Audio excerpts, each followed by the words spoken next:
Meanwhile, on the banks, a group of turtles has silently witnessed the scene, the anaconda's frustration.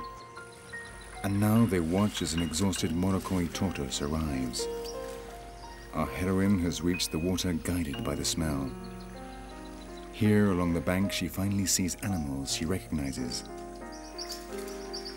Turtles sometimes go into the forest to lay their eggs, and the tortoise has seen them before, close to her home. But now she is the intruder. Though they are very close relatives, in the water the turtles have a great advantage.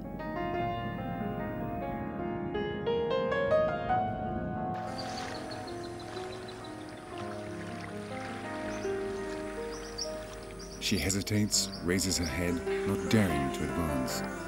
In the distance, you can see the treetops of her beloved jungle, but in between lies a daunting challenge.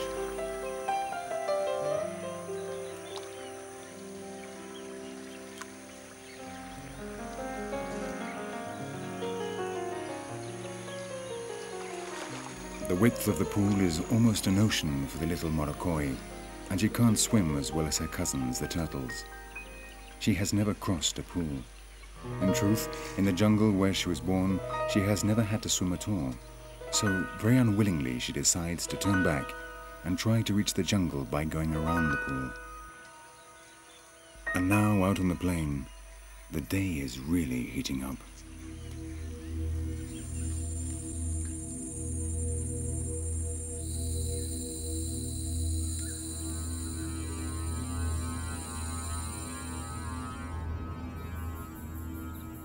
During the midday hours, the heat beats down mercilessly on the plains. The air is burning hot. A scorched atmosphere robs the ground of humidity, dehydrating everything: soil, plants, and animals. It is a time of immobility, of extreme stillness. The entire plain appears to crystallize. While the animals near the pool spend hours submerged and immobile, on the plains of the interior, these scarce shadows become much sought-after shelters.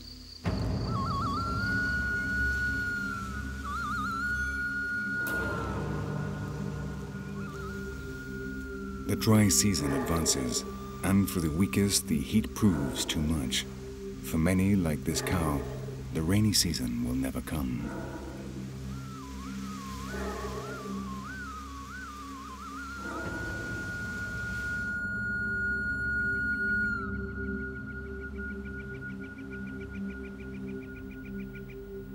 This time of death is a period of abundance for the scavengers and opportunists of the plain. Animals which are sick or have some physical deficiency die during these days of suffocating heat. The dead capybaras attract the turkey vultures and black vultures, the scavenger birds of the plains who fight the spectacled caimans for their bodies. The caiman's normal diet is fish, so they take advantage of any occasion to eat a capybara, or at least the skin left behind by the voracious scavengers.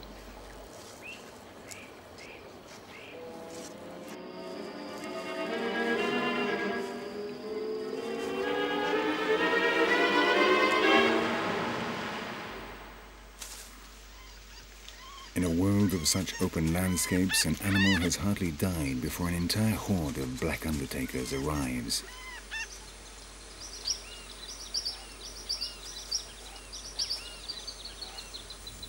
They are not exactly the most appealing of animals, but they play a vital role in sustaining the ecosystem.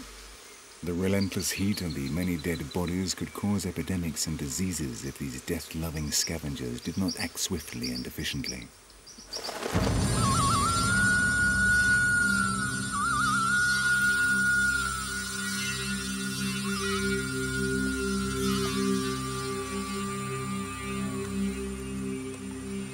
The water levels of the pools continue to fall and the surface of the plains dries out. The smaller lagoons become small marshy pools where fish concentrate, fighting for the last mouthfuls of air and water. And once again, disaster for some becomes a time of abundance for others.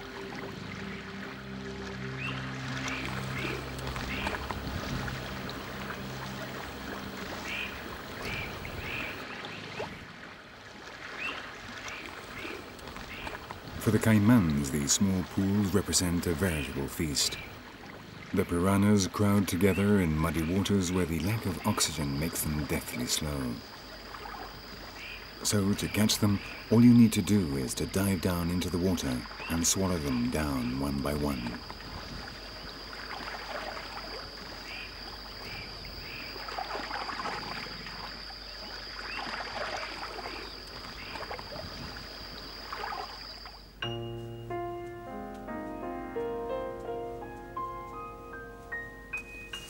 Our tortoise is now traveling across dry ground which until just a few days ago lay beneath the water.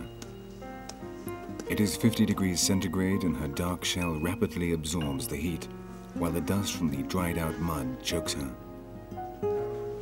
This is the plains at their most cruel. At least she is lucky in that she doesn't depend on the water as much as the fish, or on body temper as much as the mammals. Otherwise, she too would be dead by now.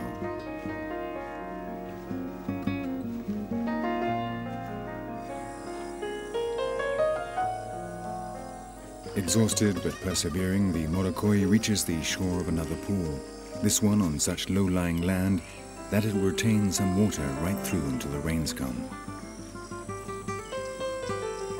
This time she doesn't hesitate. A group of leafy trees rises above the water at some distance, and thinking this is the forest, she enters the cool water which cools down her burning shell, bringing relief from the heat.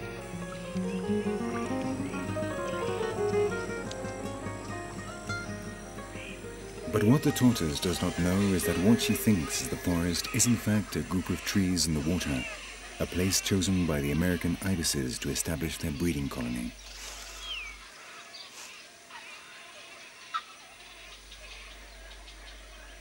These jabiru storks, or wood ibises, always live close to the water. For them, this is the time to make the nests and bring their young into the world. The pools shrink and the fish are concentrated, so there is plenty of food and it is easy to catch. The ideal time to ensure the chicks get enough to eat.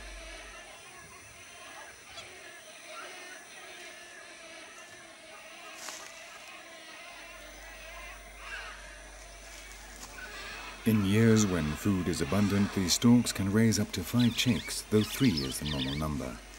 Feeding these voracious young is a never-ending job, which both parents share. But survival is not just a question of food.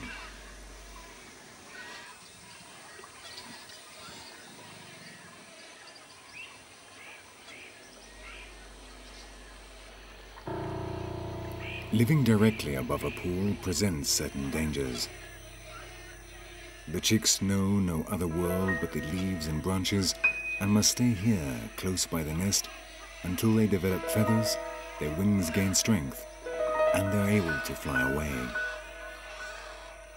Until then, their lives will depend on prudence. Beneath the breeding colony lies death.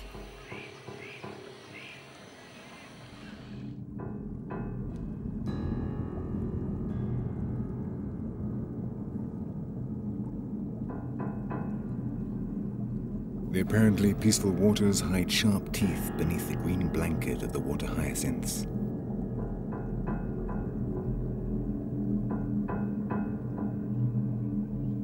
They're a silent, invisible army with powerful weapons, patiently waiting to gain revenge on the beings that pursue and devour them on the surface.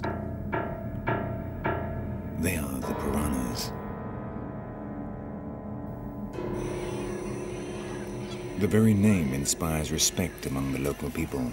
Piranhas, fish armed with powerful jaws and razor-sharp teeth, shadows among the maze of roots, impatient to receive prey coming from above.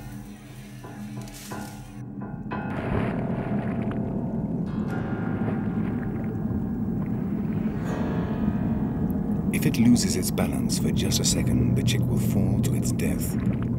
The army swiftly moves into action with incredible ferocity, reducing the victim to bones in just a minute or two. And then, in seconds, calm is restored. The false calm of lurking death.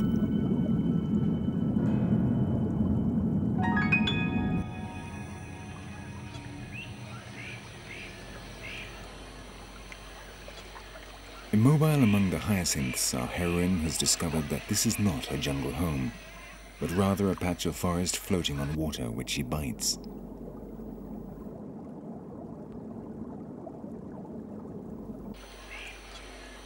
She decides to return to the shore as quickly as possible.